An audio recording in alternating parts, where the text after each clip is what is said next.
और अपने पत्नी का नाम नहीं लेना चाहिए और पत्नी को पति का नाम नहीं लेना चाहिए। पहले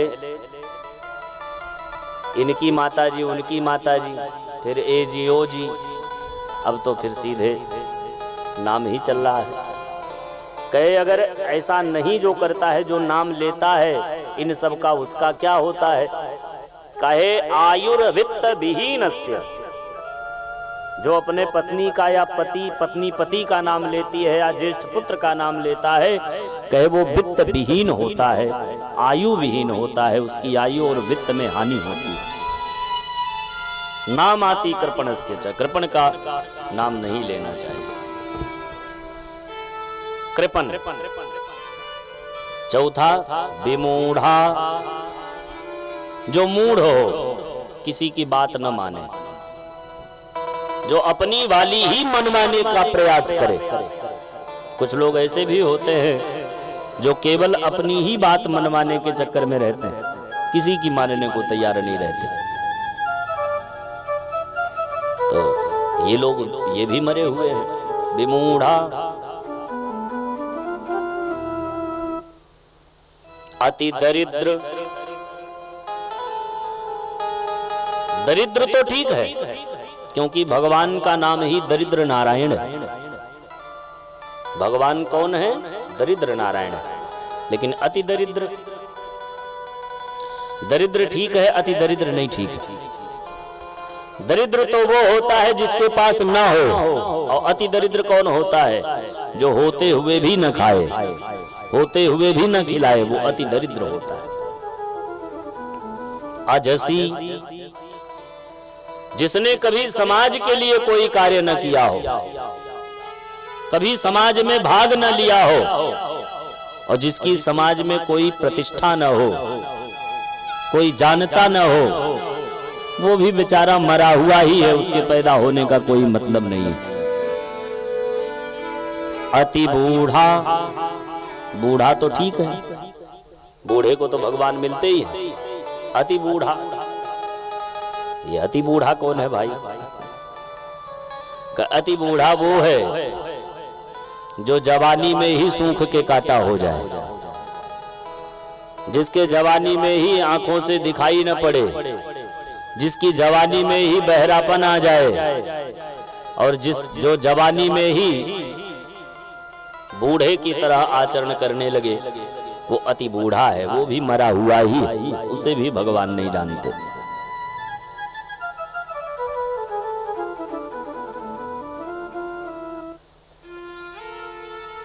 सदा रोग बस, और जो हमेशा दर्द बना रहे, जिसे जो हमेशा रोग में रहे, हमेशा परेशान, हमेशा दवा के बिना काम न चले। कुछ लोग तो होते हैं क्षण क्षण पे दवा का प्रयोग करते। थोड़ा सा दर्द हुआ, लाओ दवा खाएं, थोड़ा सा बुखार हुआ, लाओ दवा खाएं। अरे कुछ बर्दाश्त करो, बुखार अपने आप भग जाएगा। जो आता है वो जाता है। यजमान जी सही कह रहे हैं कि नहीं? हा? और बुखार आया और तुरंत आपने दवा खाई तो वो भी कहता है चलो जब लड़ रहे हो तो हम भी थोड़ी देर लड़ें, तो बढ़ जाता है। तो इसलिए सदा रोग बस, जो हमेशा रोगी बना रहे वो भी मरा हुआ है। संतत क्रोधी, और जो हमेशा क्रोध में रहे वो भी मरा हुआ ही। विष्णु विमुख, जो भगवान को न माने वो भी मरा हुआ है। श्रुति संत विरोधी, श्रुति माने वेद, वेदों का जो विरोध करे वो भी मरा हुआ है। तनु पोषक, जो सुअर की भांति अपना ही पोषण करने में लगा रहे, किसी और को देखे भी ना, वो भी मरा हुआ है। निंदक, जो दूसरे की निंदा में प्रसन्नता पाता है, कुछ लोग खुश होते हैं दूसरे की निंदा सुन करके, वो भी मरे हुए ही। अघखानी, और जो हमेशा पापरत हो। जीवत 100 सम 14 प्राणी, ये 14 लोग 100 के समान हैं, मृत्यु तुल्य। तो इन 14 लोगों को कथा सुनाने का कोई मतलब नहीं है, और न इन्हें हम सुना सकते हैं और न ये कथा में सुनने आएंगे। ये आएंगे ही नहीं, आना ही कठिन है। जितने लोग उपस्थित हैं निश्चित ही प्रभु की कृपा है, और हम सब जीवित हैं, इसीलिए हमने जीवित शब्द कहा था। तो इसीलिए प्रभु की कथा में हम सब उपस्थित हैं। आइए 2 बार उन्हीं प्रभु का बड़े भाव से नाम लेते हैं ताली बजा करके, और उसके बाद हम सब कथा में प्रवेश करेंगे। आते जाते हुए गुनगुनाया करो, चलते फिरते हुए, सब लोग गाएं बड़े भाव से, और चलते फिरते हुए गुनगुनाया करो, राम बोला करो, राम गाया करो, आते जाते हुए गुनगुनाया करो, आते जाते हुए गुनगुनाया करो, राम बोला करो, राम गाया करो, राम बोला करो, राम गाया करो, आते जाते हुए गुनगुनाया करो, आते जाते हुए गुनगुनाया करो, राम बोला करो, राम गाया करो, राम बोला करो, राम गाया करो। जय श्री राम। हरि बोल।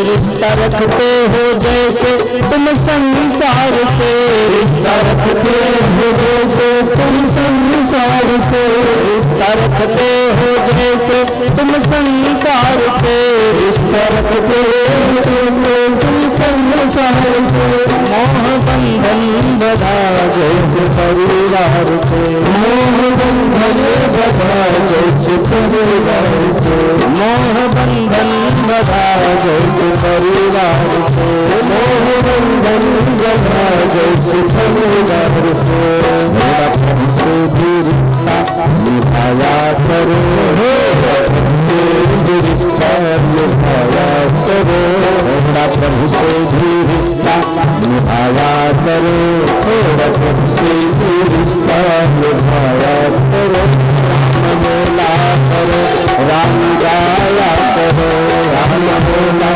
करो, राम गाया करो, चलते फिरते हुए गुनगुनाया करो, चलते फिरते हुए गुनगुनाया करो, आते जाते हुए गुनगुनाया करो, आते जाते हुए गुनगुनाया करो, राम बोला करो, राम गाया करो, राम बोला करो, राम गाया करो। मीठी मीठी तालियों के साथ जय श्री राम।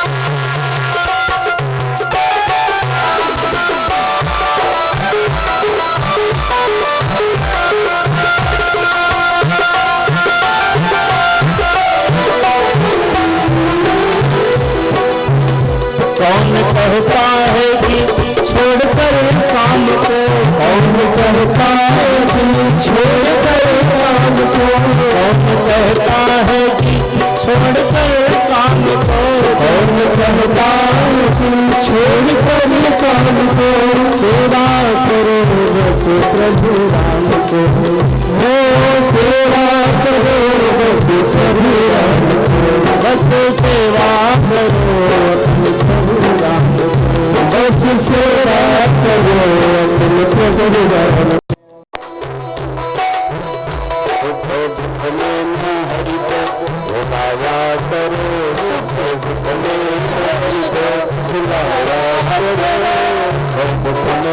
प्रभु को बुलाया करो, सुख दुख में प्रभु को बुलाया करो, नाम बोला करो, राम गाया करो, राम बोला करो, राम गाया करो, संत होते हुए गुनगुनाया करो, संत होते हुए गुनगुनाया करो, राम बोला करो, राम गाया करो, राम बोला करो, राम गाया करो। जय श्री राम।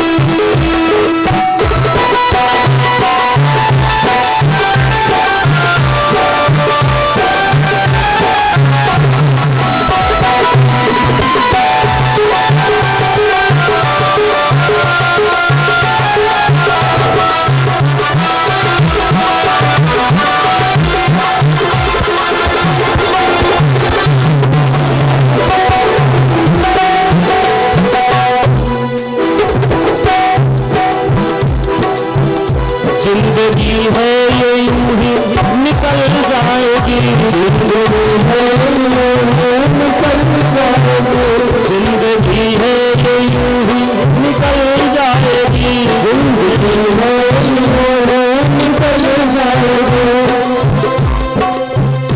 रिश्तेदारों की दुनिया बदल जाएगी, रिश्तेदारों की दुनिया बदल जाएगी, नातेदारों की दुनिया बदल जाएगी, नातेदारों की दुनिया बदल जाएगी। अपने मन से न प्रभु को बुलाया करो, अपने मन से न प्रभु को बुलाया करो, अपने मन से न प्रभु को बुलाया करो, अपने मन से न प्रभु को बुलाया करो, बोला करो, राम गाया करो, राम बोला करो, राम गाया करो, राम बोला करो, राम गाया करो, राम बोला करो, राम गाया करो, राम बोला करो, राम गाया करो, राम बोला करो, राम गाया करो, राम राम राम राम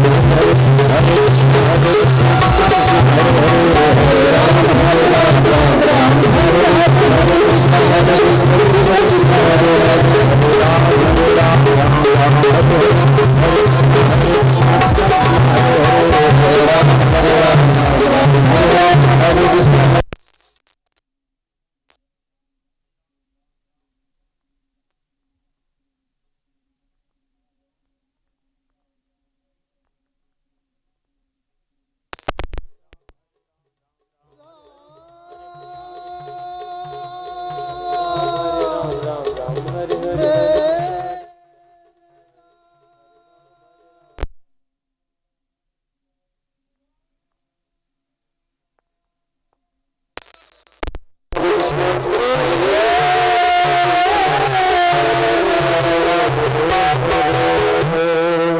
बोल श्री राम कृष्ण देव की जय।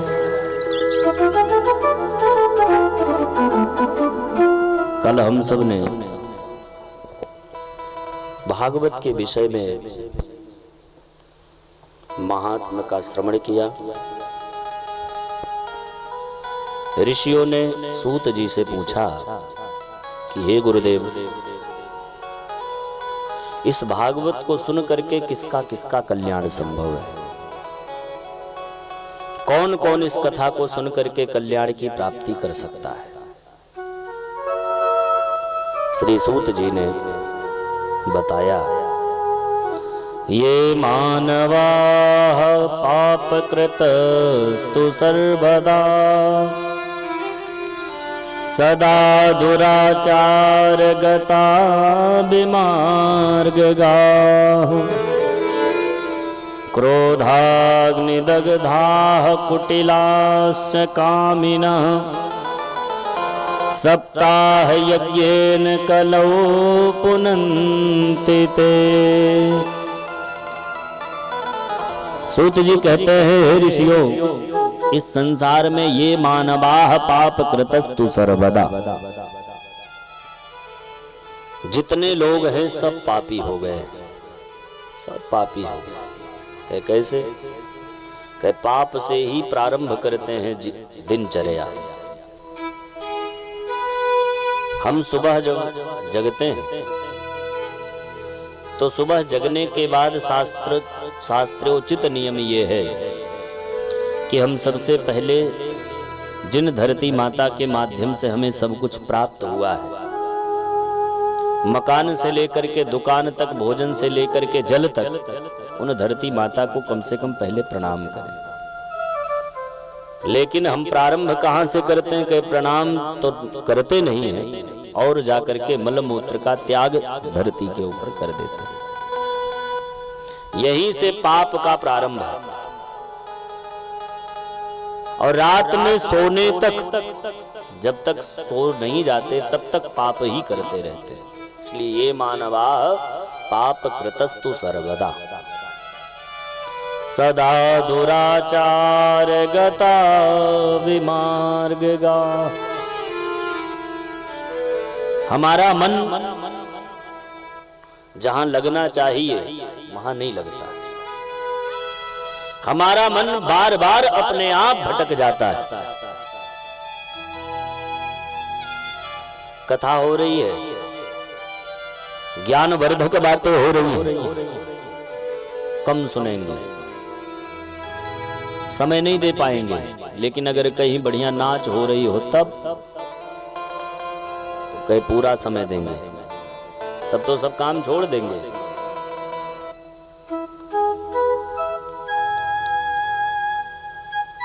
सदा दुराचार गता विमार्गगा। समस्या यही है। देखा जाए तो विद्यार्थी को पढ़ने के लिए, अपने बच्चे को पढ़ाने के लिए हम क्या क्या नहीं व्यवस्था करते हैं। विद्यालय जाता है, विद्यालय के साथ हमें कोचिंग भी लगवाना पड़ता है, उसके बाद स्वयं भी केयर करना पड़ता है, सब व्यवस्था।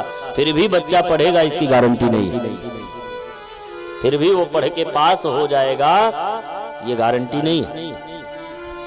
लेकिन उसी बच्चे को अगर सुरती खाने के लिए सीखना हो तब बताओ कौन यूनिवर्सिटी में भेजना पड़ेगा? कौन यूनिवर्सिटी की जरूरत है? गुटखा खाना हो, शराब पीना हो तो किसी यूनिवर्सिटी में नहीं सिखाया जाता है, वो तो अपने आप सीख जाएगा।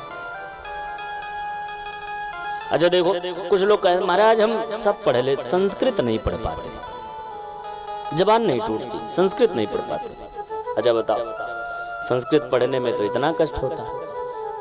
किसी को कोई गाली सिखाता है बैठा करके? गाली सिखाने वाली कोई यूनिवर्सिटी बनी है? गाली अपने आप सब एकदम सब आ जाता है, सबको आ जाता है। तो कहने का मतलब सदा दुराचार गता विमार्गगा। हमारा मन जो है ये दुराचार की तरफ ही लड़ता है, जाता है। क्रोधाग्नि दग्धा, जिसे देखो वही क्रोधी बना पड़ा है। एक छोटे से बच्चे से लेकर के एक बूढ़े तक को यही केवल अनुभव होता है कि बस हम ही ब्रह्मा हैं। कोई भी, कोई किसी को सुनने को तैयार नहीं, किसी को सुनने को तैयार नहीं। सब क्रोध में भरे, सबको क्रोध लगता है। क्रोधाग्नि दग्धा कुटिलाश्च कामिनः। कुटिलता भी भरी पड़ी है। कैसी कुटिलता? कि ऊपर से देखने में तो खूब बढ़िया लीपा पोता है, एकदम बढ़िया, अरे आप क्या बात, बहुत सुंदर, और मन में मन में यही है कि बढ़ कैसे जा रहा है भाई, ईर्ष्या भरी, कुटिलता भरी, सबसे बड़ी समस्या यही है। कामिनः, पशु से भी अधिक कामी हम हो गए। पशु भी हमसे समझदार है इस समय। ऐसे भी जो पाप पारायण जीव हैं इस कलिकाल में, उन समस्त जीवों का कल्याण करने वाली ये भागवत है। सप्ताह यज्ञेन कलौ पुनन्तिते। इस सप्ताह यज्ञ में ऐसे भी जो पापी भाग ले लेते हैं, उन सब का कल्याण ये भागवत कर देती है। ऋषियों ने प्रश्न किया, कहा गुरुदेव, जब इतनों को आप तार दे रहे हैं भागवत से, तो हम ऐसे आपकी बात नहीं मानेंगे।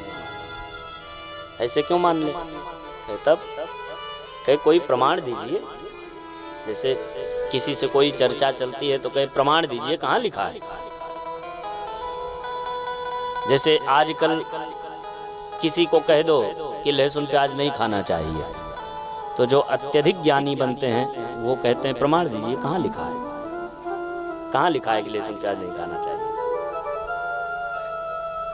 तो समस्या इस बात की है कि जिससे वो प्रमाण मांगते हैं वो भी बेचारा वैसे ही है। प्रमाण मांगने वाला भी अज्ञानी और प्रमाण देने वाला जो कह रहा है कि नहीं खाना चाहिए वो भी। एक सज्जन हमसे भी पूछ लिए, ऐसे बड़े ज्ञानी थे, अपने आप को बहुत ज्ञानी मान, कुछ लोग अपने आप को परम ज्ञानी मानते हैं। आकर के उन्होंने, महाराज आयुर्वेद में लिखा है कि लहसुन अमृत है, प्याज अमृत है, बहुत दवा का काम करता है, खाना चाहिए। हमने कहा जरा बताइए कौन से आयुर्वेद में लिखा है? आयुर्वेद की जो मुख्य पुस्तिका है आयुर्वेद रत्नाकर, जिससे पूरा आयुर्वेद ही उसी से प्रारंभ हुआ है, उसमें भी इसका परित्याग बताया गया है। और अगर कोई ये पूछता है कि कहाँ लिखा है, तो उससे केवल इतना कहना चाहिए कि तुमने पढ़ा क्या है, उसमें हम बता सकते हैं कहाँ लिखा है। जहां से नीति का उदय होता है, जहां पे ये प्रमाण मिलता है कि क्या खाना है क्या नहीं खाना है, वहां लिखा है। और सबसे सरल भागवत सब सुनते हैं, भागवत के महात्म्य में ही लिखा है क्या खाना चाहिए क्या नहीं खाना चाहिए। कोई पढ़े तो पढ़ करके जाने, तब उसे पता चलेगा। अब लोग कहते हैं क्यों नहीं खाना चाहिए, तो भाई सीधी सी बात है, मादकता है। अब विचार करें, जिसको खाने के बाद मुख में गंदगी उत्पन्न हो जाए, स्वयं को अपना मुख बर्दाश्त ना हो, उस मुख से भगवान का नाम कैसे निकल सकता है? सीधी सी बात है, आप ऐसे अनुभव कर लीजिए। किसी को गंदी जगह पे बैठा करके और कहो अब तुम भजन करो, बताओ कितना भजन कर पाएगा? अरे भाई, भजन करने के लिए भी एक माहौल क्रिएट किया जाता है, एक स्थिति बनाई जाती है। इसीलिए महात्मा कहाँ रहते थे? गुफा में रहते थे। जैसे हमें महाराज जी ने कहा आप गुफा वाले बाबा बन जाओ, ठीक है महाराज जी, कोई बात नहीं, आशीर्वाद दे दिया महाराज जी ने, हम बन गए। तो कहे माहौल, जिसको लोगों ने छुआछूत का नाम दिया, इनको नहीं छूना है, उनको नहीं छूना है, ये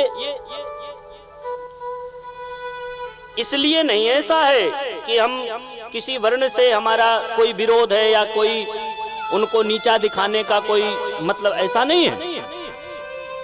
विचार करें, एक ब्राह्मण सबका कल्याण कर सकता है, लेकिन कब कर सकता है? जब वो सबसे अलग रह करके अपनी पवित्रता, अपना धर्म, अपना स्वाध्याय बना करके रखेगा, तब वो किसी को आशीर्वाद दे सकता है। और नहीं तो जिस होटल पे आप चाय पी रहे हैं, उसी होटल पे पंडित जी भी चाय पी रहे हैं, तब उन पंडित जी को ये शोभा नहीं देता कि हम तुम्हारे हाथ का नहीं खाएंगे। लेकिन जो पंडित जी चाय नहीं पी रहे हैं, होटल पे बैठ करके अपने स्वधर्म का पालन कर रहे हैं, उन पंडित जी का आशीर्वाद भी आपको काम करेगा और उनको ये शोभा भी देगा कि भैया हम कहीं नहीं खाते पीते, हम तुम्हारे हाथ का नहीं खाएंगे। तो वो उसको कष्ट नहीं होगा। समाज में कुछ बुराइयां हैं, लेकिन उसे समझने से वो साल्व हो सकता है, लड़ने से नहीं जाएगा। लड़ करके किसी भी विषय का हल नहीं निकलता है। तो कहे ऐसे भी जो पापी हैं वो तर जाते हैं, प्रमाण मांगते हैं। सूत जी ने प्रमाण दिया, कहा ठीक है हम तुम्हें प्रमाण देते हैं। तब एक बहुत सुंदर कथा सुनाई है। कै अत्र ते कीर्तयिष्याम इतिहासं पुरातनम् यस्य श्रवण मात्रेण पापहानिः प्रजायते। कई ये कथा केवल कहानी मान करके मत सुनना। इस कथा को सुनने से बड़े से बड़ा पाप भी नष्ट हो जाता है। बहुत बड़ा पाप भी हो तो इस कथा को सुन करके भक्ति उत्पन्न होती है, ज्ञान उत्पन्न होता है और उसका कल्याण हो जाता है। कथा क्या है? एक तुंगभद्रा नाम की नदी है दक्षिण भारत में। उस तुंगभद्रा नाम की नदी के किनारे एक गांव है। उस गांव में सभी बिरादरी के लोग रहते हैं, चारों वर्ण के लोग रहते हैं। ब्राह्मण एक रहते हैं, एक पंडित जी रहते हैं। पंडित जी का नाम है आत्मदेव। आत्मदेव हैं कैसे कि आत्मदेव बड़े विद्वान हैं, अपने धर्म पे रहने वाले हैं। यहां तक श्रौत स्मार्तेषु निष्णातो द्वितीय इव भास्कर। आत्मदेव ऐसे ब्राह्मण थे जो दोनों कर्मों को जानने वाले थे। हमारे सनातन धर्म में दो विधाएं हैं। आज हम लोग ये तो जानते हैं कि हम सनातन धर्म के हैं, लेकिन हम किस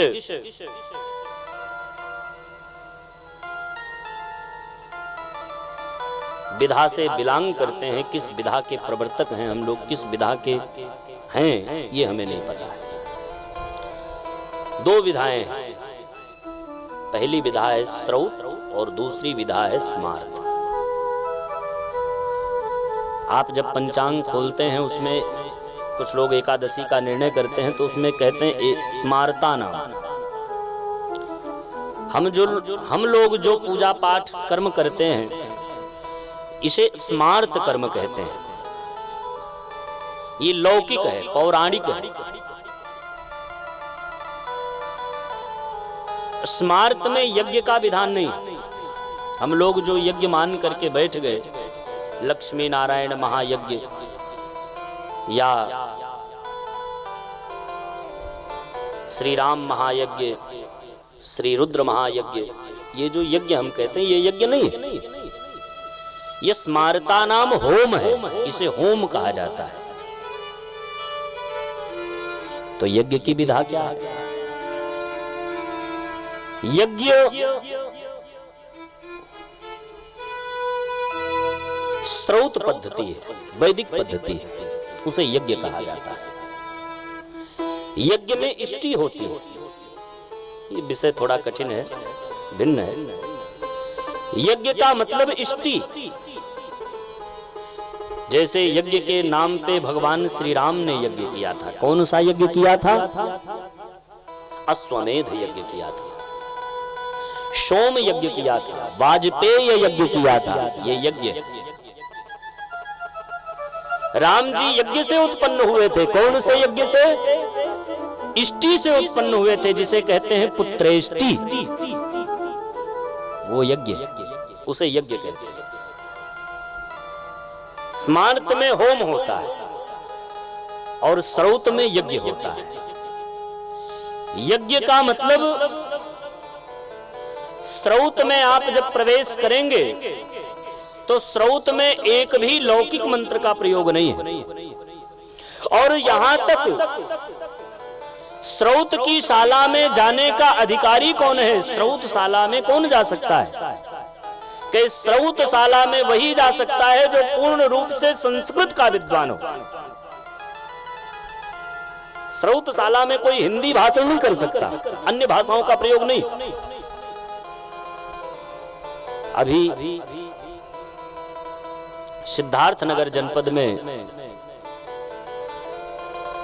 परम पूज्य श्री अरविंद गुरु जी के द्वारा स्रौत सोम महायज्ञ का आयोजन किया गया था पिछले माघ में, जिसमें दास को श्रीमद् भागवत कहने का अवसर प्राप्त हुआ था। तो वहां स्रौत यज्ञ, सोम महायज्ञ हुआ था।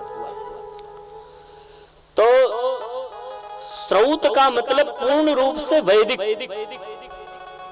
जिसमें केवल वेद मंत्रों का ही प्रयोग हो, जिसमें किसी भी दूसरी भाषा का प्रयोग न हो, उसे यज्ञ कहते हैं। जिसमें इष्टि, उसे करने वाला कौन हो? उसे करने वाले का भी विधान है। सब नहीं कर सकते, एरु गैरु नथु गैरु कोई भी पाया कर दिया, नहीं। उसे करने वाला अग्निहोत्री होना चाहिए। अग्निहोत्र लिया हुआ ब्राह्मण ही सोम कर सकता है। अयोध्या जी में इस समय 2 अग्निहोत्री हैं। हम सबका परम सौभाग्य है, हमारे गुरुदेव भगवान भी अग्निहोत्री थे। परम पूज्य, प्रातः स्मरणीय, वंदनीय, इसी वर्ष हमारे सद्गुरुदेव भगवान का शरीर पूरा हुआ है। परम पूज्य श्री ब्रह्मचारी गुरु जी, जिन्होंने 2 अग्निहोत्री अयोध्या जी में उत्पन्न करके तब अपनी शरीर को शांत किया। इस समय 2 अग्निहोत्री श्री अरविंद गुरु जी और हमारे परम मित्र श्री राम द्विवेदी, ये 2 अग्निहोत्री इस समय अयोध्या में हैं। और अयोध्या में ही नहीं, पूरे उत्तर भारत में केवल 2 अग्निहोत्री इस समय जो अग्निहोत्र का पालन करते हैं। वाराणसी में 3 अग्निहोत्री थे, जिसमें से 2 अग्निहोत्री इस समय दक्षिण चले गए। 1 अग्निहोत्री गुरु जी का शरीर भी इसी वर्ष में पूरा हुआ है। तो 2 कर्म होते हैं, 2 विधाएं हैं, स्रौत स्मार्त। हम लोग स्मार्त विधा के हैं। हम लोग जो भी करते हैं जब तक पूजा पाठ, ये स्मार्त विधा है। लेकिन पंडित श्री आत्मदेव जी दोनों विधाओं को जानने वाले थे। स्रौत भी जानते थे और स्मार्त भी जानते थे, और दोनों का पालन करने वाले थे। लेकिन उनकी पत्नी थी, जो पंडिताइन थी, उनका भी स्वभाव बड़ा विचित्र था। कैसा था? कै लोक वार्तारता क्रूरा, प्रायसो बहुजल्पिका, सूरा च गृहकृत्येषु, कृपणा कलह प्रिया। पंडिताइन थी, उनका एक ही काम, कै लोक वार्ता रता। गांव में किसके घर क्या हो रहा है सारी जानकारी पंडिताइन के पास रहती है। किसकी बहू लड़ती है, किसकी बहू प्रेम से रहती है, किसकी बहू नहा करके भोजन बनाती है, सब जानकारी उनके पास। क्रूरा, बड़ी क्रूर थी। प्रायसो बहुजल्पिका, बहुत बोलने वाली थी। सूराचा गृहकृत्येषु, अपने घर का काम करने में बड़ी कुशल थी। घर में साफ सफाई बढ़िया बनी रहती थी, पूरा घर स्वच्छ रहता था। कृपणा, बड़ी कंजूस थी। कलह प्रिया, कलह करने वाली थी। कब कलह करती थी? कहे हमेशा तो प्रसन्न रहती थी, जब पंडित जी भोजन करने बैठे बस तभी कुछ न कुछ बोल दें।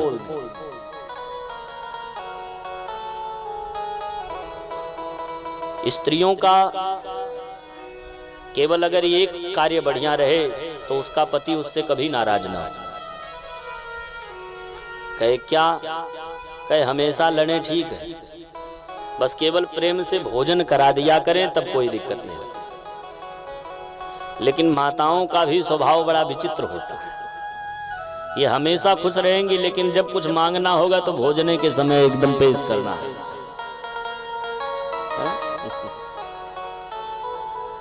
एक बार एक पंडित जी बड़े दुखी थे बेचारे अपनी पत्नी से, बड़ी लड़ाकू पत्नी। तो पंडित जी गए कथा सुनने, तो कथा में पंडित जी खूब बढ़िया बढ़िया बात सुने, व्यास जी बताए। तो पंडित जी सोचे कि अगर हमारे पंडिताइन सुन लें कथा तो जरूर हो सकता है कुछ न कुछ अंतर आ जाए। तो पंडित जी की जो पंडिताइन थी, पंडित जी जो कहते पंडिताइन उसका उल्टे करती थी, सीधा उल्टा। तो पंडित जी गए घर, कहे ऐसा है। पंडिताइन कहे हाँ। कहे तुम कथा कभी मत सुनो। पंडिताइन कही काहे? अरे कहे कथा सुनने से क्या मिलता है? कहे गांव में कथा हो रही है, हम कल जाएंगे कथा सुनने। कल तुम घर रहना, रोज सुनने जाते हो, कल हम जाएंगे। पंडित जी मन में कहे चलो कम से कम ठीक। अब गई पंडिताइन सुनने कथा। इधर व्यास जी से पंडित जी ने कह दिया था कि गुरुजी कल थोड़ा पत्नी धर्म का निरूपण कर दीजिएगा। अब पंडित जी कह के गए थे, वो व्यास जी उसी कथा को सुनाए कि पत्नी का धर्म है कि पति की सेवा करे, और जो पत्नी पति को दुखी रखती है वो पत्नी नरक गामिनी होती है, नरक में नहीं। बात सत्य है। पंडिताइन बेचारी सुनी और लगी रोने कि बताओ हम अपने पंडित को कितना सताते हैं, कितना दुख देते हैं, हम कौन से नरक में जाएंगे, बड़ी समस्या है। संकल्प ले लिया पंडिताइन ने कथा में कि आज के बाद अपने पंडित को बिल्कुल नहीं सताएंगे, जो हमारे पंडित जी कहेंगे वही करेंगे, और आज से सुखी कर देंगे उनको। और गई भैया, उसके बाद 5 बजे कथा सुन के चली गई और भोजन बनाई बड़े प्रेम से। तो रोज तो चिल्ला के कहती थी अपने देहाती भाषा में, हम लोगों की अवधी भाषा है कि किसी को खाने के लिए जब आओ हुरिल, ऐसे कहते हैं। तो पंडिताइन रोज तो यही कहती थी, लेकिन आज ऐसा नहीं कहा। आज कहा पंडित जी, कहे हाँ, कहे आइए आप भोजन कर लीजिए। अरे पंडित जी गदगद हो गए, कहे महाराज एक दिन कथा सुनने का ये प्रभाव। पंडित जी चल पड़े। अब पंडिताइन रोज जब भोजन कराएं तो कुछ न पीढ़ा पानी दें, और आज पहली बार इतने प्रेम से भोजन करवा रही थी, तो उन्होंने सोचा लाओ आज सेवा करे। अब पीढ़ा खोजने लगी, जब पीढ़ा कभी न दे तो पीढ़ा रहे कहां से, घर में पीढ़ा था नहीं। तो चूल्हे पे भोजन बनता था, कंडी पड़ी थी, एक कंडी उठाया, सोचा पीढ़ा नहीं तो क्या हुआ, कंडी है रख दो, इसी बैठ के अपना जो है भोजन पालेंगे। अब कंडी रख दिया और पंडित जी बेचारे आए। पंडिताइन ने कहा ऐसा है कि इसी बैठिए। पंडित जी ने सोचा आज लगता है बड़ी सेवा हो रही है, बहुत धन्यवाद देंगे व्यास जी को। और जहां उसी कंडी बैठे, बस उसी में बैठी थी बिच्छी, और उसने अपना कमाल कर दिया। अब पंडित जी एकदम कूदे ऊपर।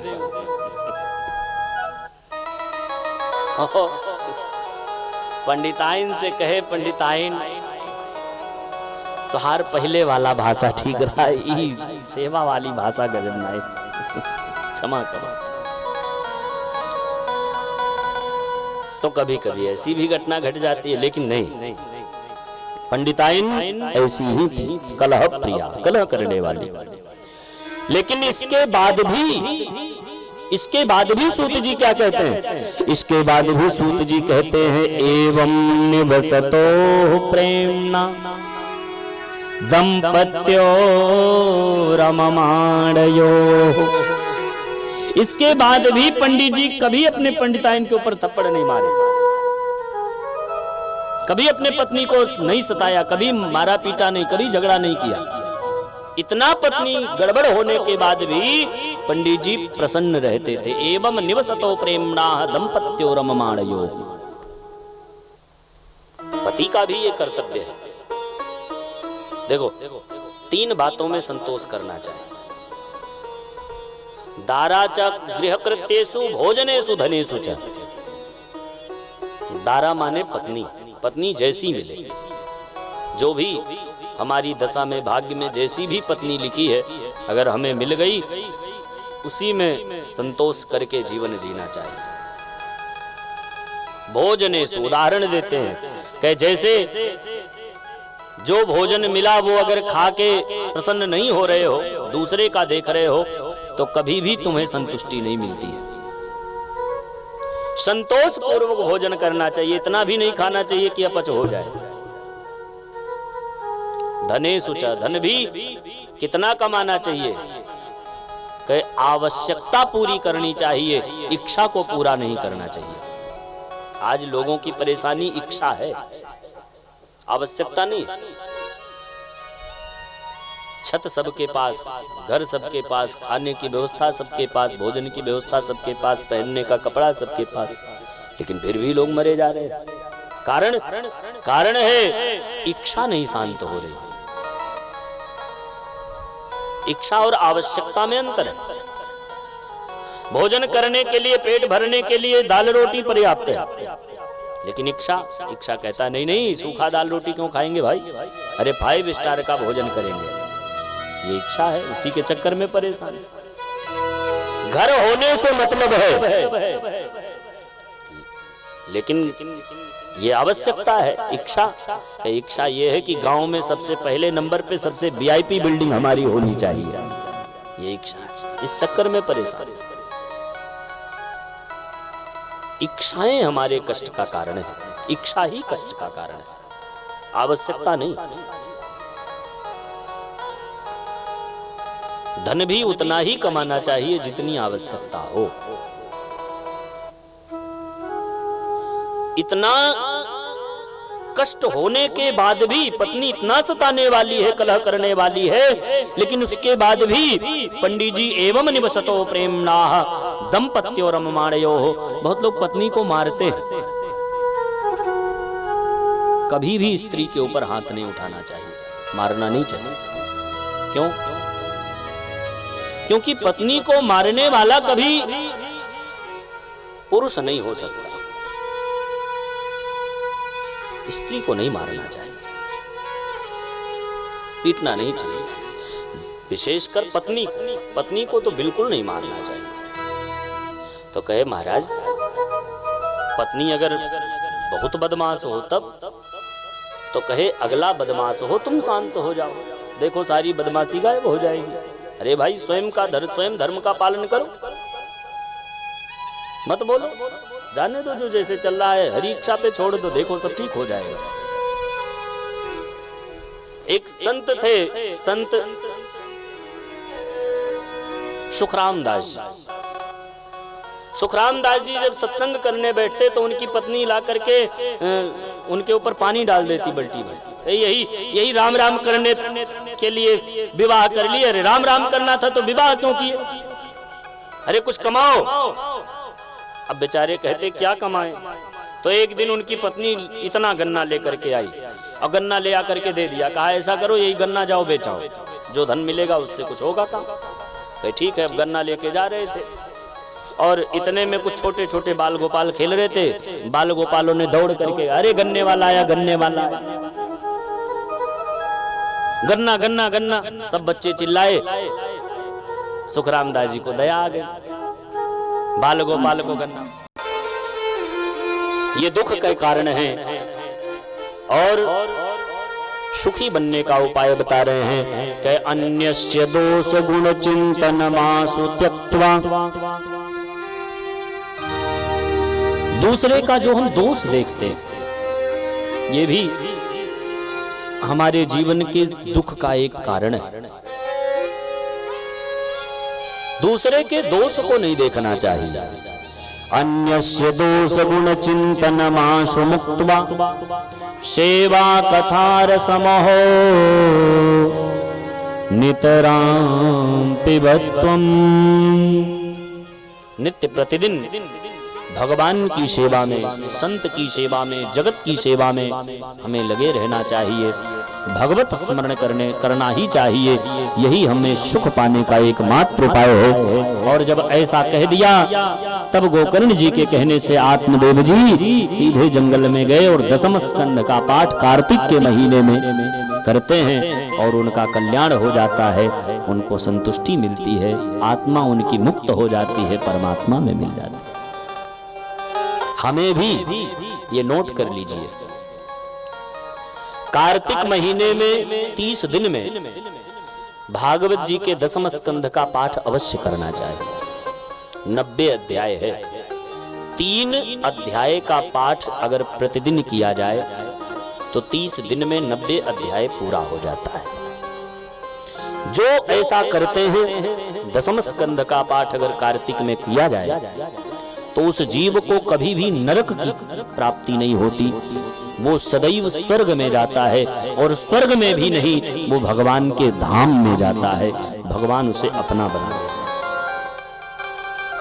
अगर संस्कृत में नहीं पढ़ सकते तो 90 अध्याय हिंदी में ही, हिंदी टीका उठा करके दशम स्कंद की हिंदी टीका भी 3 अध्याय का पाठ प्रतिदिन करें, श्रद्धा पूर्वक भगवान की कथा को पढ़ें तो निश्चित ही भगवान अपनी शरण में उस जीव को लगा लेते हैं।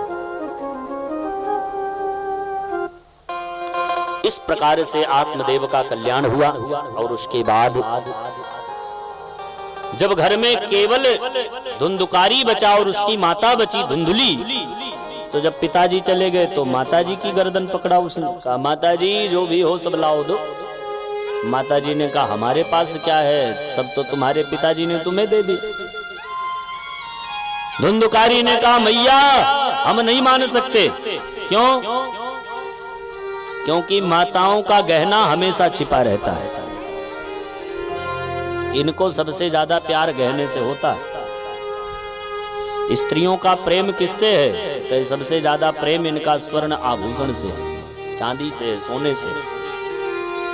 सब छूट जाए लेकिन चांदी सोना न छूटे। एक व्यक्ति कह रहे थे, बड़े सरल संत हैं, गृहस्थ जीवन के संत हैं, उन्होंने कहा कि ऐसा है अगर पत्नी का पेट अगर 2, 4, 10 दिन से, महीने भर से दर्द कर रहा है और ठीक नहीं हो रहा है, तो पति को ये समझ जाना चाहिए कि उसे डॉक्टर की जरूरत नहीं, उसे सुनार की जरूरत है। सुनार के यहाँ जाने से ही पत्नी का पेट दर्द ठीक हो जाता है।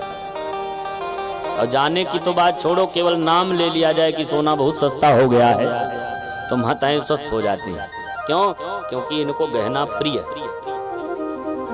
तो धुंधकारी ने कहा मैया तू जरूर धन का संग्रह करके स्वर्ण आभूषण रखी है, इसलिए वो हमें प्रदान कर दे। मैया ने कहा बेटा मैं नहीं रखी हूं।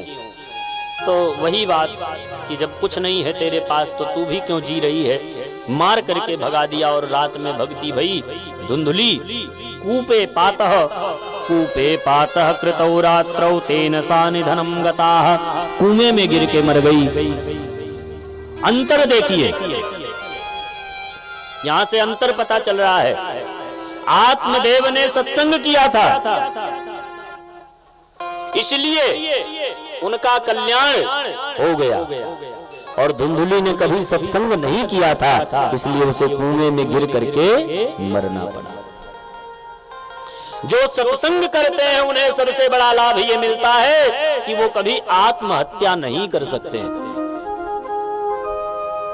कितने भी दुखी हो जाएं, कितने भी सारे मार्ग बंद हो जाएं, लेकिन वो आत्महत्या नहीं कर सकते। सत्संग का ये लाभ है, सबसे बड़ा लाभ है। और सत्संग से ये जान लेना, कथा से मिलता क्या है ये भी समझ लो कान खोल करके। ऐसे तो सब कुछ देने वाली भगवान की कथा है, लेकिन इससे पाना क्या चाहिए और इसका लाभ क्या है? कि इसका लाभ केवल ये है कि आत्म कल्याण होता है।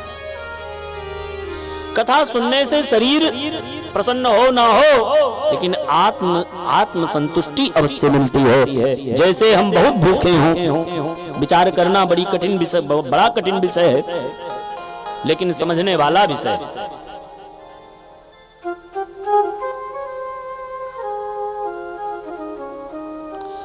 यहाँ जितने लोग बैठे भैया वो या तो बैठे रहे या तो ये गद्दे वाला सिस्टम आप लोग पीछे लगा लीजिए। आने जाने वाला काम मत करिए, बड़ा समस्या होता है। ये निवेदन है। बोलो जय सिया राम। नाराज मत होइएगा, क्योंकि आप लोग ही जब आते जाते रहेंगे तो दिमाग बट जाता है। सत्र जो चलता है वो निरंतर चलना चाहिए। जो भी कार्य है वो कथा के पहले आप लोग पूरा कार्य संपादन कर लीजिए। अगर यहाँ नहीं बैठ पाते हैं, कुर्सी पे बैठिए, पीछे बैठिए, आइए जाइए, कोई समस्या नहीं। लेकिन यहाँ जो बैठे वही बैठे जो एकदम ध्यान पूर्वक कथा सुन सकते हैं। ये निवेदन है आप सभी लोगों से। बोलो जय सिया राम।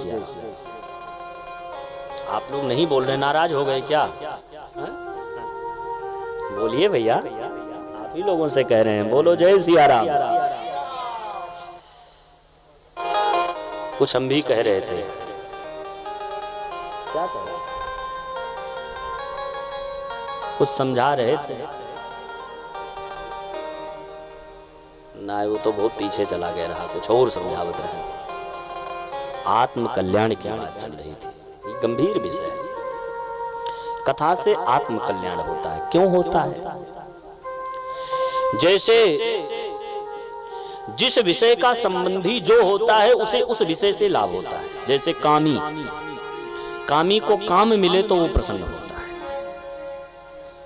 भूखा उसे भोजन मिले तो प्रसन्न होता है।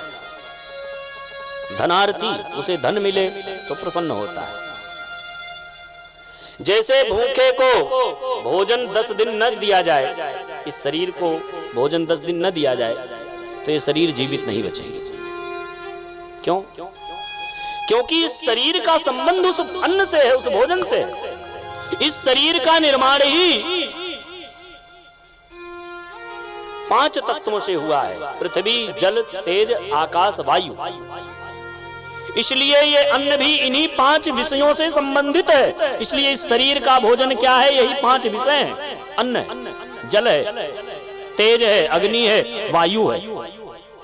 क्यों? क्योंकि ये बना ही उसी से है।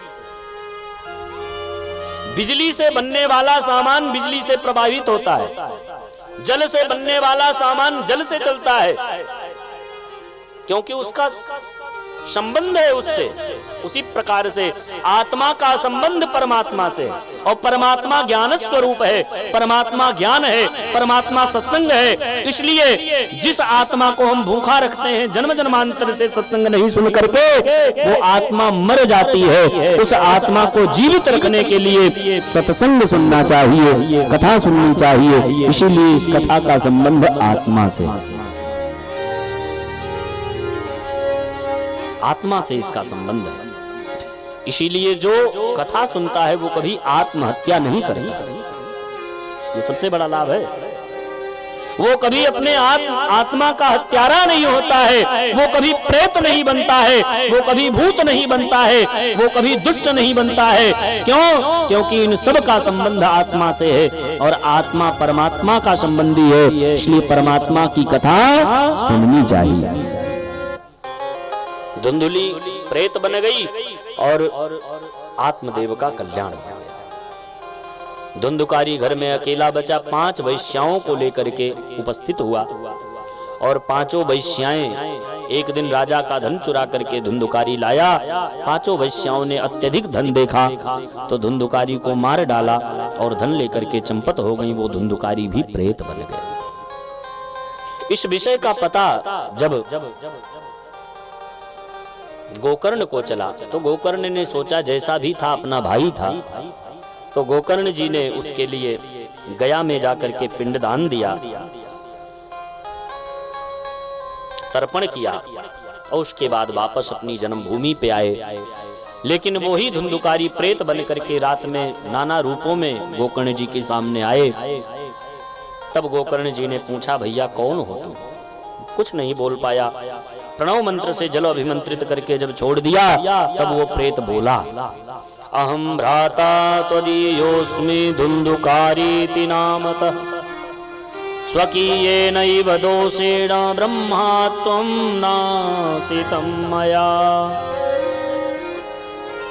हे भैया मैं तुम्हारा ही भाई हूं और मैं ब्राह्मण ही हूं, ब्राह्मण ही हूं। मैंने अपना ब्राह्मणत्व तो स्वयं नष्ट कर दिया है, इसलिए मैं प्रेत बन गया हूं। इसलिए समाज में कोई सही से रहे न रहे, लेकिन ब्राह्मण को जरूर रहना चाहिए। सब गलती करेंगे चलेगा, क्षत्रिय गलती करे माफ है, वैश्य करे माफ हो जाएगा, शूद्र करे माफ हो जाएगा, उसे आरक्षण है। लेकिन ब्राह्मण को इस विषय पे आरक्षण नहीं है। ब्राह्मण की गलती कभी माफ नहीं होती।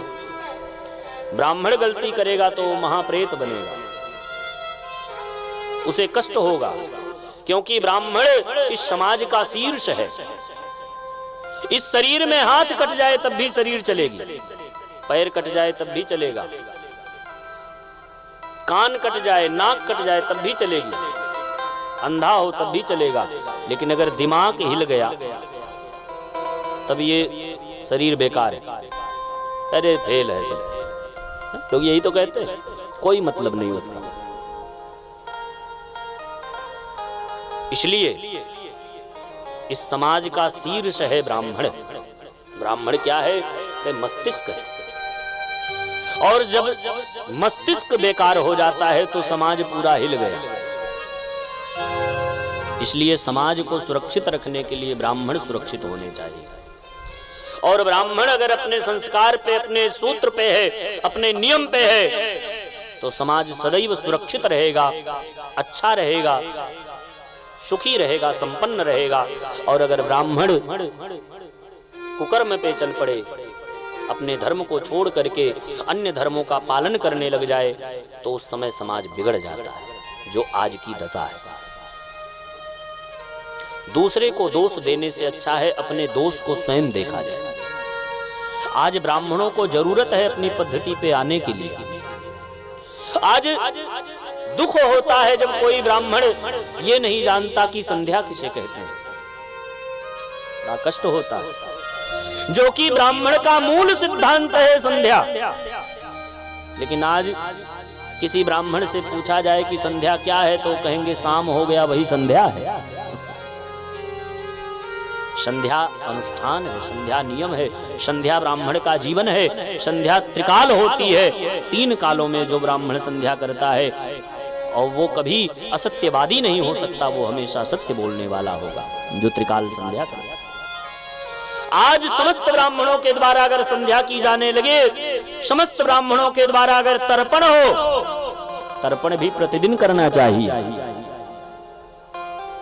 लेकिन दुर्भाग्य हमारे समाज का, आज हम दूसरे को दोष दे रहे हैं। और आज हम देख रहे हैं सोशल मीडिया पे बड़े बड़े ब्राह्मण खड़े हो रहे हैं कि हम बहुत बड़े पंडित हैं।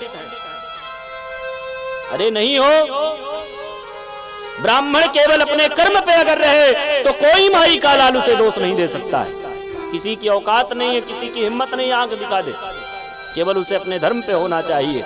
क्योंकि अगर ब्राह्मण धर्म पे रहता है तो कोई भी उसे कुछ कह नहीं सकता, वो उसका सम्मान ही करेगा।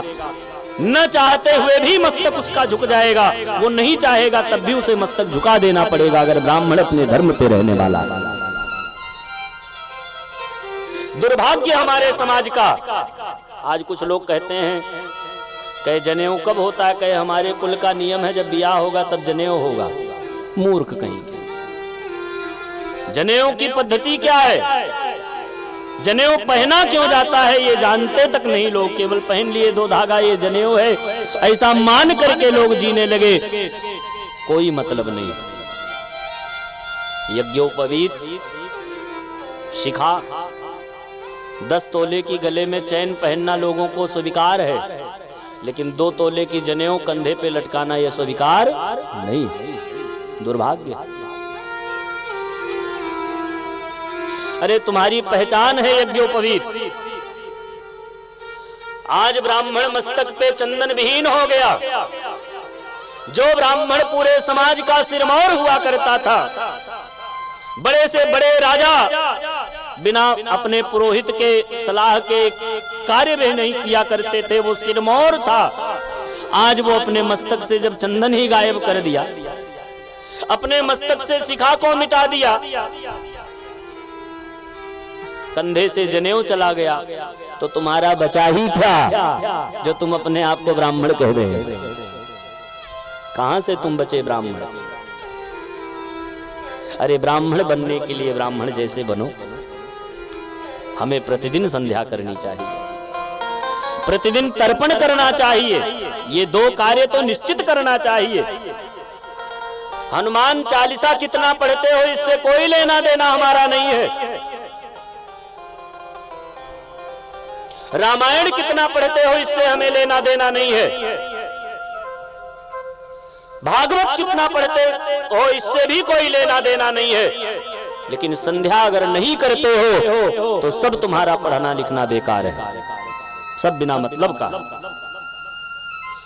हर ब्राह्मण को प्रातः कालीन, मध्याह्न, सायं, अगर मध्याह्न न हो पाए तो कम से कम प्रातः और सायं स्नानोपरांत, स्नान के बाद धोती पहन करके, दिन भर चाहे जो पहनो, पैंट बूशर्ट पहनना है पहनो, कोई दिक्कत नहीं है। लेकिन कान खोल करके सुन लो, अगर अपने आप को ब्राह्मण बनना चाहते हो, सुखी रहना चाहते हो और ब्राह्मण हो, तो कम से कम सुबह जगने के बाद नहा धो करके एक बार 10 मिनट के लिए धोती पहनो। ज्यादा समय नहीं, 10 मिनट धोती पहनो और उसके बाद बैठ करके आचमन करके सूर्यार्घ प्रदान करो संकल्प करके, और एक माला कम से कम गायत्री का जप करो और उसके बाद तर्पण करो। तर्पण करने के बाद ही जल पीने के अधिकारी बनोगे और तब जाकर के तुम सुखी हो पाओगे, तब जाकर के अपने आप को ब्राह्मण कहने के अधिकारी बनोगे।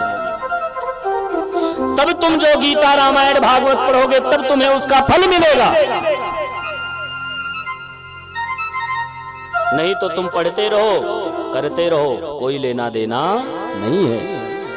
ब्राह्मण के लिए संध्या तर्पण आवश्यक है। जानो, सीखो, समझो। जो विधा लुप्त हो गई उसे लाओ। नहीं लाओगे तो आज तो केबल ट्रेड चल रहा है। आज जब मोबाइल देखो तो जो मिलता है वही यही मिलता है कि इन ब्राह्मणों ने सब बिगाड़ दिया। आज तो केवल इतना कहा जा रहा है, आने वाला समय भैया ये आ जाएगा, अगर तुम अपनी विधा पे नहीं लौटे, अपने कर्म पे नहीं लौटे, तो आने वाला समय ये कह रहा है कि तुम स्वयं अपने आप को नष्ट करने में लग जाओगे और लग गए हो। इसलिए समझो, समाज की सेवा करने के लिए, पूरे संसार को सुखी करने के लिए ब्राह्मण को अपने धर्म का पालन करना चाहिए। ब्राह्मण स्वयं सुखी तभी हो पाएगा जब उसका समाज सुखी होगा। भाई, हमें दक्षिणा तभी मिलेगी जब यजमान सुखी होगा, तभी तो मिलेगी। और यजमान कब सुखी होगा? कि यजमान तब सुखी होगा जब हम तपस्वी होंगे। क्यों? क्योंकि वो हमसे आशीर्वाद की अपेक्षा करता है। हमारा आशीर्वाद यजमान को तब लगेगा जब हम तपस्वी होंगे। जब हमने कुछ किया होगा तब तो दे पाएंगे, और जब हमारे पास होगा कुछ नहीं तो कहां से देंगे? बोलो जय सिया राम।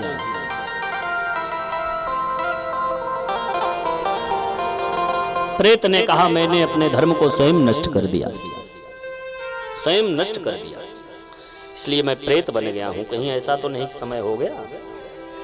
हा? अच्छा, पास में ही आ गया। अच्छा, चिंता न करो।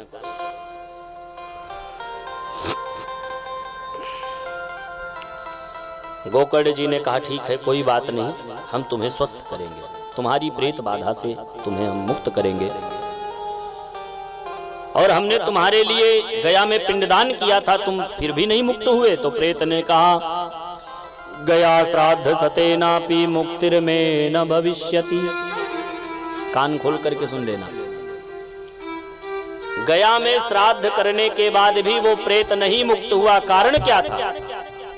कारण केवल ये था कि वो ब्राह्मण था, और ब्राह्मण होने के बाद भी उसने अपने कर्म का त्याग कर दिया था, इसलिए मुक्त नहीं हुआ। गया में सब मुक्त हो सकते हैं, लेकिन जो ब्राह्मण अपने कर्म का त्याग करके प्रेत बन जाता है वो नहीं मुक्त होता। उसे मुक्त करने के लिए विशेष उपाय करना पड़ता है। क्या कहे? भागवत की महिमा सूर्य नारायण भगवान ने बताई। श्रीमद् भागवतान मुक्ति सप्ताहम वाचनम कुरु। सूर्य भगवान ने कहा, श्रीमद् भागवत वाचन करो, ये प्रेत मुक्त हो जाएगा। गोकर्ण जी ने तुरंत श्रावण मास में समस्त ग्रामवासियों को एकत्र करके श्रीमद् भागवत की कथा प्रारंभ की। और उसके बाद एक एक दिन बीतता चला गया। 7वें दिन एक बांस पड़ा था, उसी में वो बैठा था 7 दिन, और बांस फट गया। एक दिव्य चतुर्भुज रूप में वो प्रेत प्रकट हो गया। गले में बन तुलसी की माला, दिव्य हरि का रूप बना करके वही प्रेत उत्पन्न हुआ। उसी समय देवता विमान लेकर के आ गए। वो विमान पे बैठ करके जाने लगे। गोकर्ण जी ने रोका, कहा रुको भैया। गोकर्ण जी ने पूछा, ये बताओ कि इतने लोग कथा सुने और विमान केवल एक लोग के लिए आया, एक के लिए आया, ऐसा क्यों? तो दूतों ने कहा, श्रवणस्य विभेदेन फल भेदोत्र संस्थितः श्रवणं तो कृतं सर्वं न तथा मननं कृतं। कई कथा तो सबने सुनी, लेकिन सबके सुनने में अंतर है। जो जैसा सुना उसको उसी प्रकार से फल मिला। कई कैसे सुना? कई कोई सुनने आया था कथा भगवान की, कोई सुनने आया था भजन, कोई सुनने आया था चुटकुल्ला, और कोई खाने आया था प्रसाद, कोई देखने आया था व्यवस्था, कोई दिखाने आया था अपने आप को कि हम भी आए हैं, हमारे घर आना। भाई कथा में अनेकों प्रकार के लोग हैं। कुछ लोग तो मजबूरी में चले आते हैं कि हम नहीं जाएंगे तो हमारे घर कौन आएगा। समस्या ये भी है, हम जाएंगे तभी वो हमारे घर आएंगे। तो ऐसे लोगों ने जो कथा सुनी उन्हें तो कथा का लाभ नहीं मिला। कथा का लाभ कब मिलता है? कहे जब कथा सुनो तो कथा सुनने के बाद उस विषय का मनन करो और उसका पालन करो। तो जो जीवित हैं वो पालन कर सकते हैं, और जो मर गए हैं मर करके सुन रहे हैं वो कहे उन्हें तो करना धरना कुछ नहीं, उन्हें केवल सुन के मनन करना, इसलिए उनका कल्याण हो गया। तो ये धुंधुकारी नियम से कथा सुना और कथा का मनन किया इसने। भगवान की भक्ति 7 दिन एक क्षण भी इसने नहीं छोड़ी, इसलिए ये दिव्य रूप धारण कर लिया। इसे भगवान की शरण मिल गई। गांव वालों ने कहा, पंडित जी अब ऐसा करो, फिर से आयोजन करो, अब फिर से कथा होनी चाहिए। कहे तो पहली कथा सावन में हुई थी, और दूसरी कथा कहे दूसरी कथा आश्विन के कृष्ण पक्ष में, जिसे हम पितृपक्ष कहते हैं।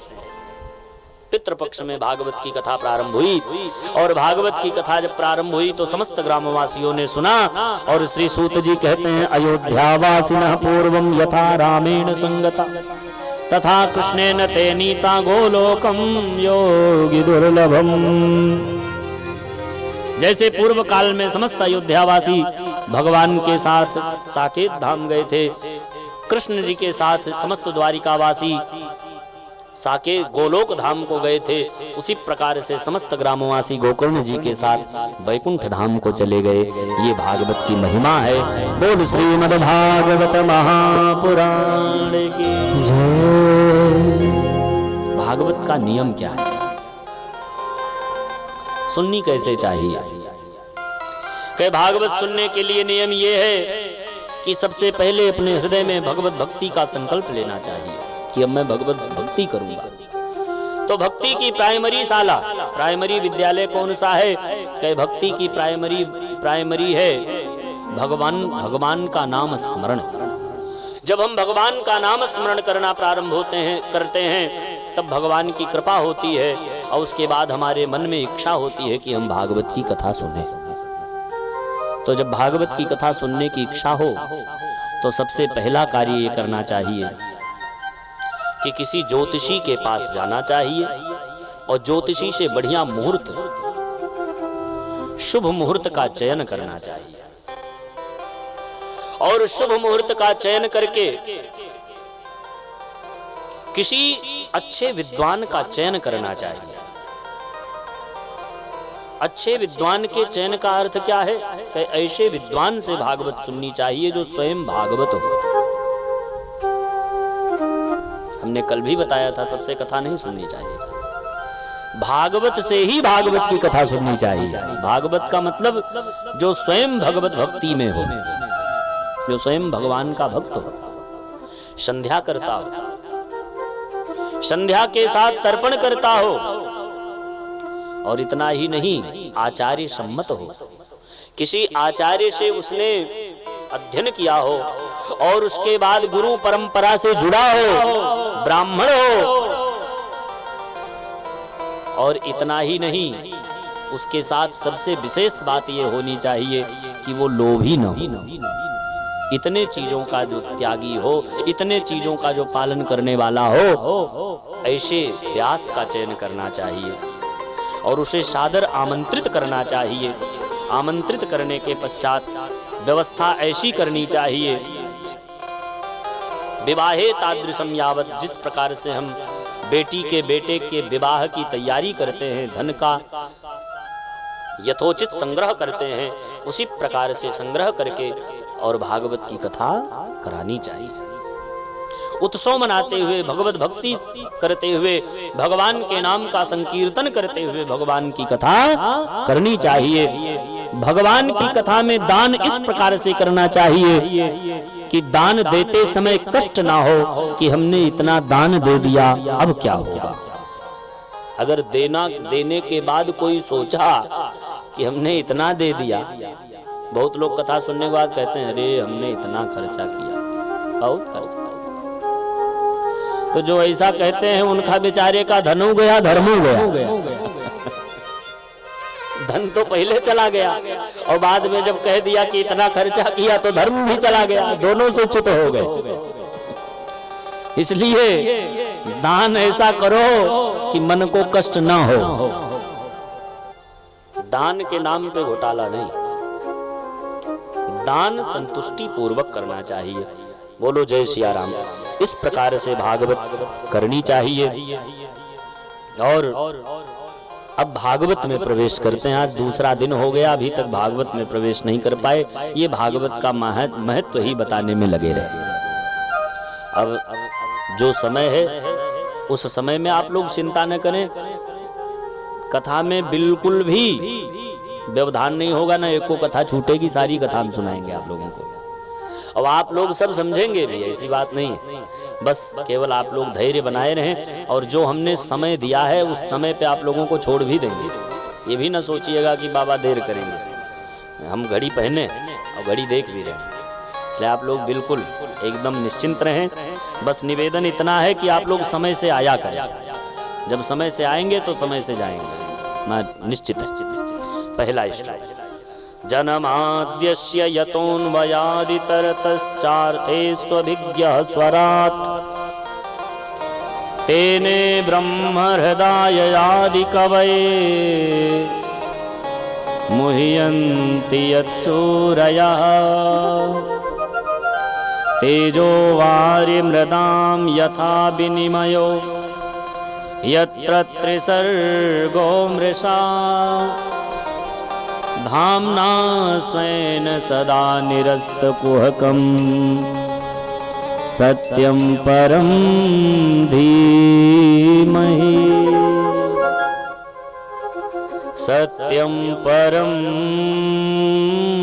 धीमहि। धीमहि का अर्थ होता है सर्वे भवन्तु सुखिनः। धीमहि बहुवचन है। वेद व्यास जी कहना चाहते हैं सत्यम परम धीमहि।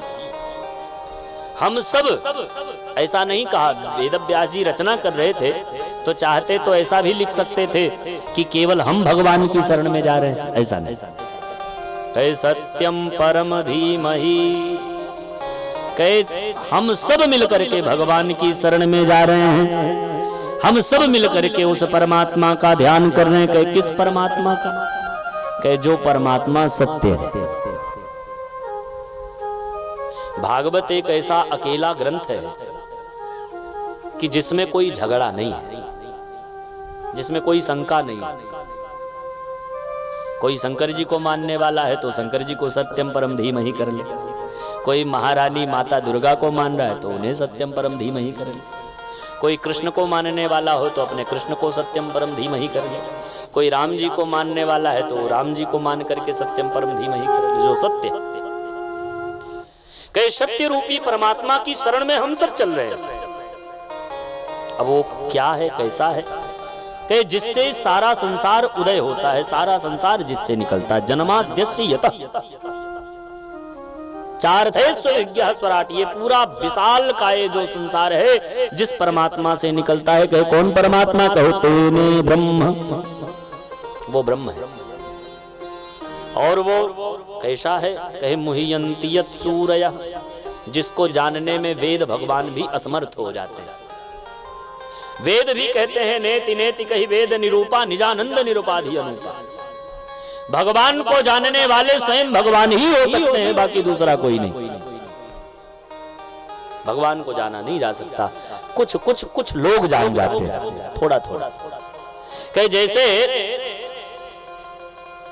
इस संसार में कितना आनंद भगवान का है, कहे एक बूंद केवल आनंद है इस संसार में, उसी पूरा संसार सुखी है। और भगवान कितने आनंद है, कितने आनंद के रूप हैं।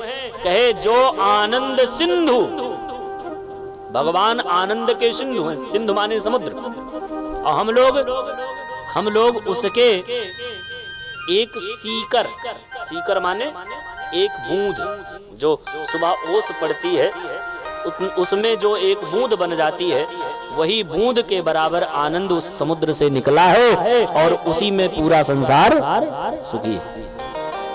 इतना जो आनंद सिंधु सुख राशि, सीकर ते त्रैलोक सुपासी।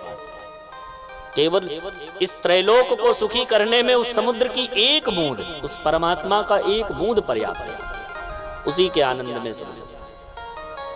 तो ऐसे ब्रह्म तेजो वारि मृदाम यथा विनिमयो यत्र त्रिसर्गो मृषा धामना स्वेन सदा निरस्त कुहकम, जिसकी शरण में जाने से माया रूपी अंधकार छट जाए। जो हमारे नेत्र पे माया का पर्दा पड़ा है, जो अंदर बैठे परमात्मा को हम नहीं देख पा रहे हैं, है तो हमारे हृदय में ही परमात्मा, लेकिन हम बाहर तो देख रहे हैं, घर के भीतर नहीं देखे, और वहीं धोखा खा जाते हैं। देखना हमें बाहर नहीं है, देखना हमें अपने घर के भीतर है। भीतर देखोगे तो आनंद आ जाएगा, वहीं बैठा है परमात्मा, इसी में। कहीं बाहर जाने की जरूरत नहीं, कहीं देखने की जरूरत नहीं, खोजने की जरूरत नहीं। निरस्तक हुक्म दूसरे श्लोक में कहे धर्म प्रोक्षित कहे तबोत्र परमो निर्मत्सराणाम सताम। दूसरे श्लोक में इस ग्रंथ की महिमा बता रहे हैं।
रघुराई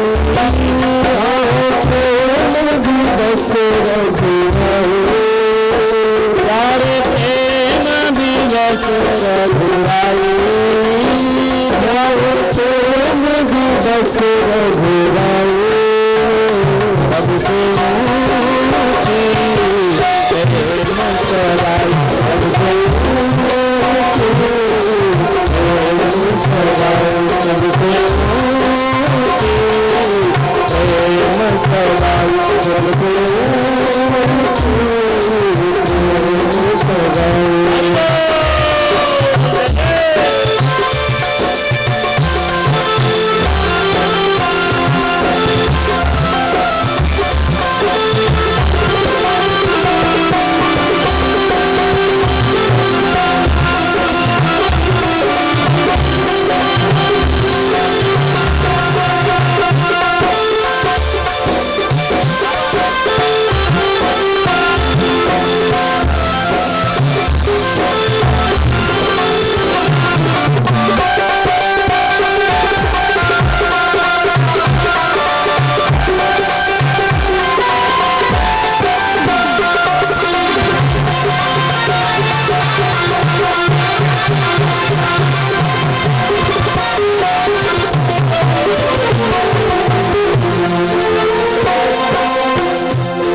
बोल श्री हरि भगवान की जय, श्री गोविंद भगवान जय।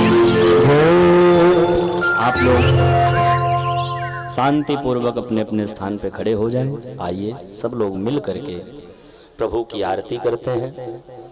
कल समय से आप लोग 2 बजे 1:30 बजे से यहाँ पे लगभग भजन शुरू हो जाता है। 1 बजे हमारे कलाकार बंधु उपस्थित हो गए थे। 2 बजे यहाँ पे दास भी उपस्थित हो गया था। आप लोग आरती में बिल्कुल उत्पात नहीं करेंगे, क्रम से आप लोग आरती करेंगे। आइए। हरि ओम प्रजननम मे शुभवीर गोत्रभगणगो स्वस्ति आत्मसनि प्रजासनि वसुसनि लोकसन्नभयसनि अग्निः प्रजां बहुलां मे करोतु वन्नं वयोरेतो वस्मासु धत्तम्।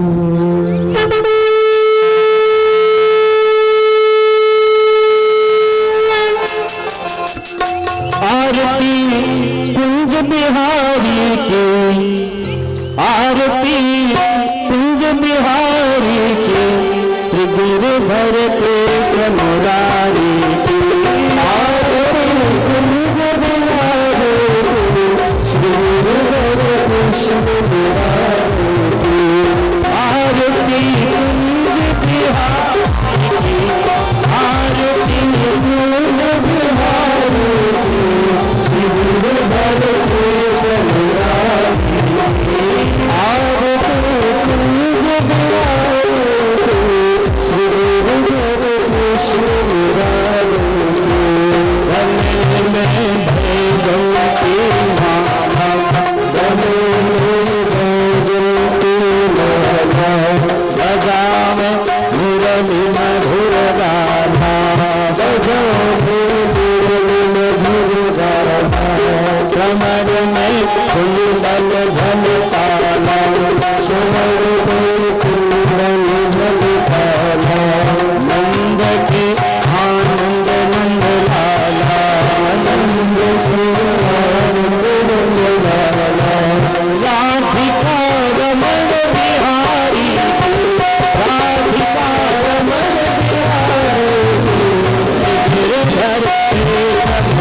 तीरथ भई गंगा, जहाँ से प्रभु भई गंगा, मन से कर हारी श्री गंगा, मन से कर हारी श्री गंगा, स्मरण में होत मोह भंगा, छोड़